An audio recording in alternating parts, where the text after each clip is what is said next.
Good morning. So, my dear students, let us go through the second segment of this video of chapter number 1 from the book Snapshots. The name of the chapter is The Summer of the Beautiful White Horse. Yesterday, in my previous video, we just dropped at a particular point and we shall begin right from this point. Here it is. I have marked it here. So now you can open your books and we are to start from this particular line. Okay? So be ready for that.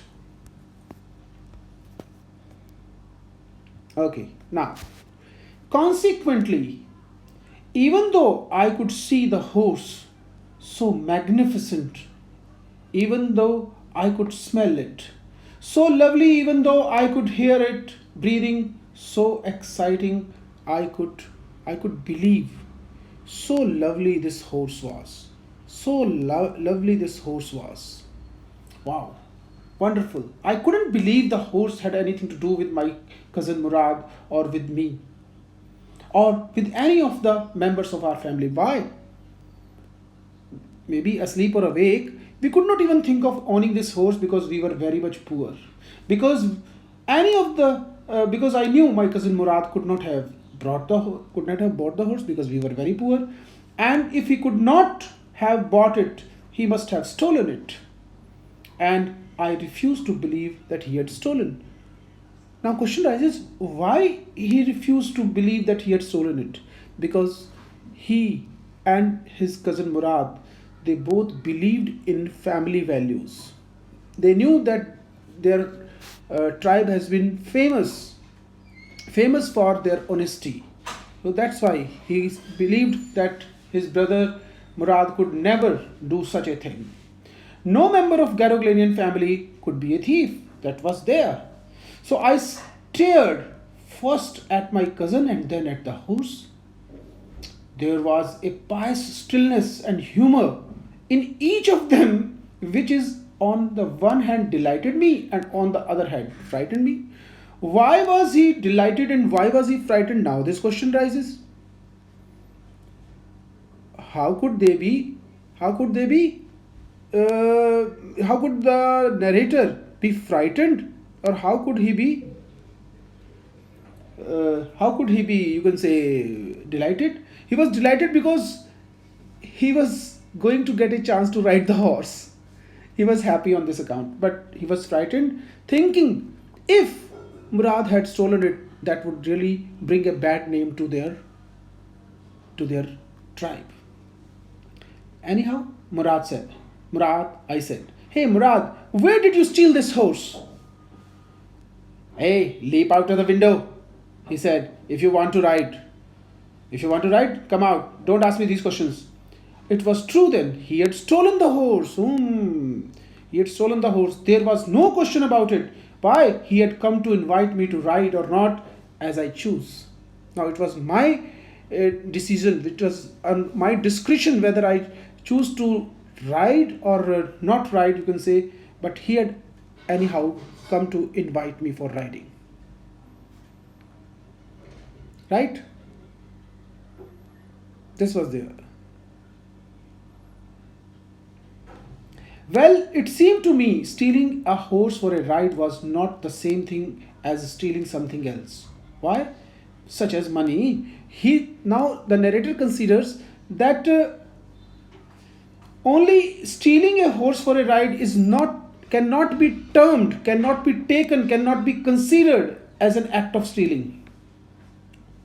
He believed that only stealing of money is called the real stealing. For all I knew, maybe it was not stealing at all. If you were crazy about horses the way my cousin Murad and I were, oh my God, it cannot be taken as stealing. It was not the stealing anyhow. This was his opinion. This was his belief that he can never consider this stealing of horse as an act of stealing because he had not stolen it for money, basically. These were the family values that he had been carrying. This is the page on which we are there now. Oh God. It was not stealing, it would become stealing until we offered to sell the horse, which of course I knew we would never do. We would never sell this horse for money. Hey, let me put on clothes. Let me put on some clothes. Okay, all right. But hurry, jaldi kar. I leaped into the I leaped into my clothes. Means immediately I wore clothes. I jumped down to the yard from the window and leaped up onto the horse behind my cousin Murad. Oh God, what happened then? I immediately jumped on the horse and we rode. That year we lived at the edge of town on Walnut Avenue. Where did we live those days? We lived on Walnut Avenue. This is Walnut Avenue. Behind our house was the countryside, you can say villages, vineyards. These are the vineyards, orchards, some irrigation ditches. These are the irrigation ditches, means small ditches through which the fields are irrigated, they are given water. Irrigation ditches and countryside. In less than 3 minutes, we were on the Olive Avenue, and then the horse began to trot. Horse began to trot, means running. Horse started trotting. The air was new and lovely to breathe. Morning air was indeed very pleasant and very pleasant, you can say a nice cool breeze was blowing at the time. The feel of the horse running was wonderful. Wow. My cousin Murad, who was considered one of the craziest members of our family, began to sing. How could he sing? I mean, he began to roar. Actually, he was not a singer and he never sang, but this feeling of riding just compelled him to do some sort of riding. Sorry, singing, you can say. And his singing was equivalent to roaring to me, at least. Every family has a crazy streak in it somewhere. Every family has a crazy streak, a crazy, you can say, history. A history of some crazy people in the family. And my cousin Murad was considered the natural descendant of the crazy streak.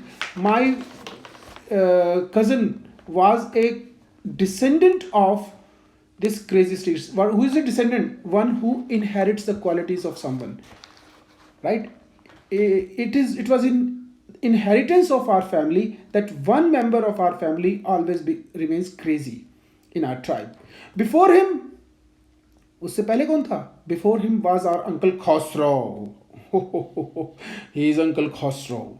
Khosrow, an enormous man, very big man with powerful head of black hair and the largest moustache in San Joaquin Valley.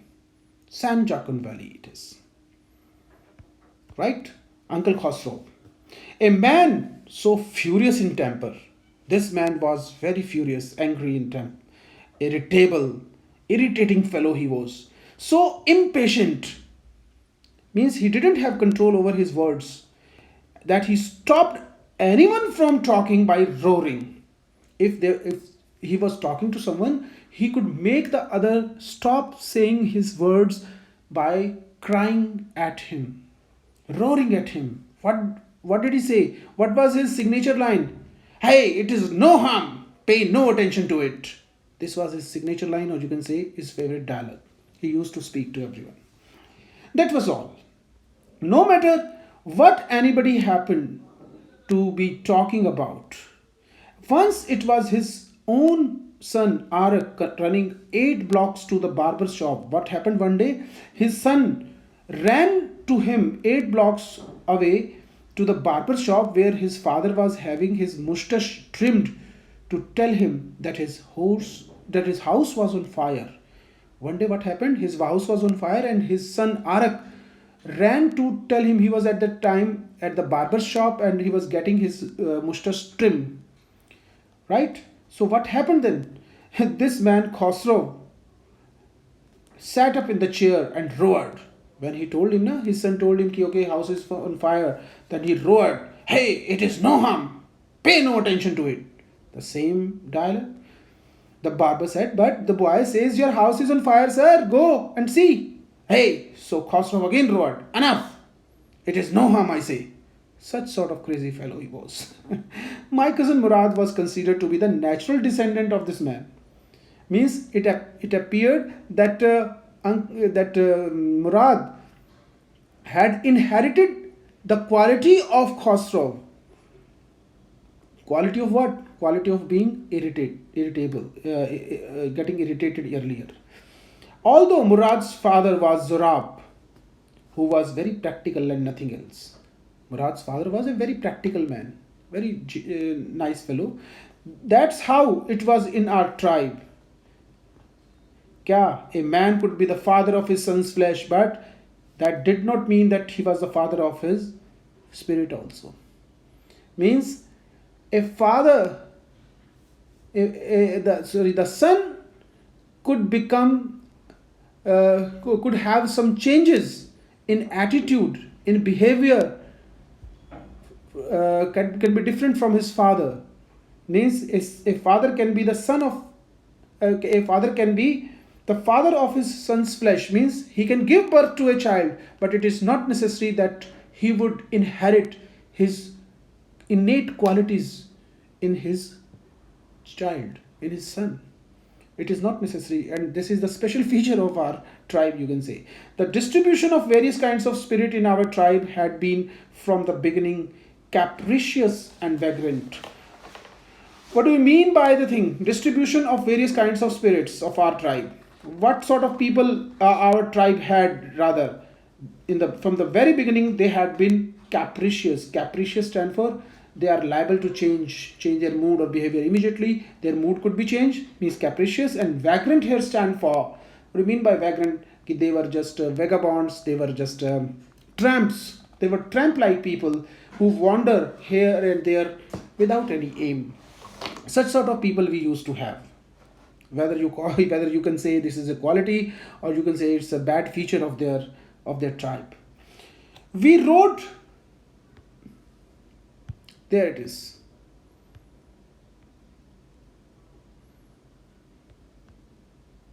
We rode, and my cousin Murad sang.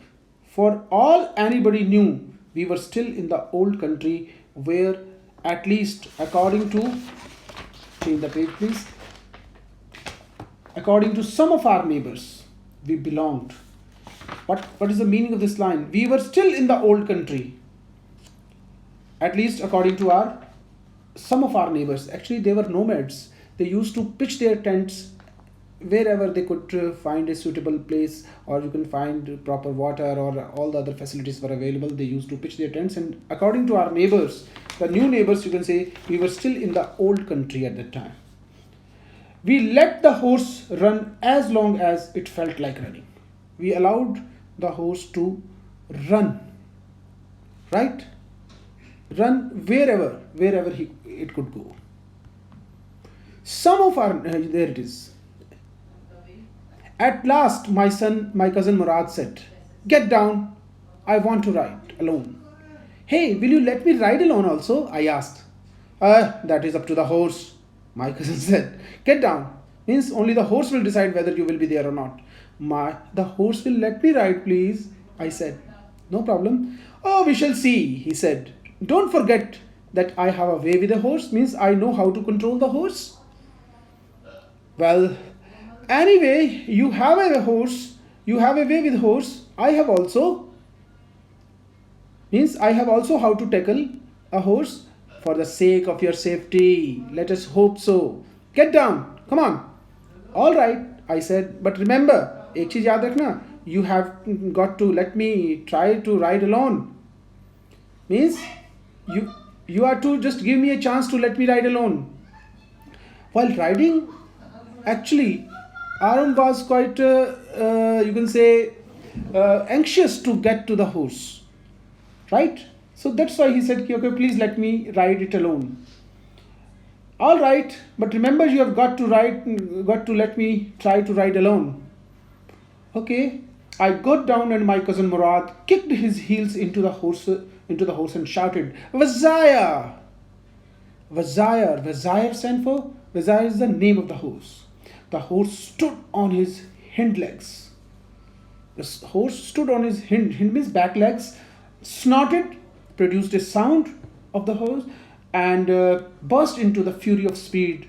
And that was loveliest thing I had ever seen. Immediately the horse started running fast.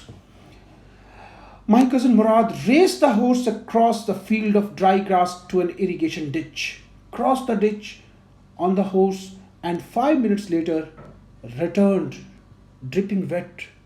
Oh God, he was dripping wet, means he was oozing with perspiration, sweating. He was. The sun was coming up. Now it's my turn to ride, he said. It's my turn to ride. Now Aram attempts to ride the horse alone. Okay, so, okay, ride. My cousin Murad got off the horse and said, ride.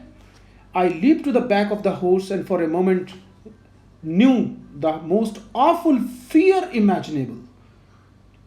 I was absolutely terrified. The horse did not move. Kick into his muscles, my cousin Murad said. Kick into his muscles. What are you waiting for? We have got to take him back before everybody in the world is up and about.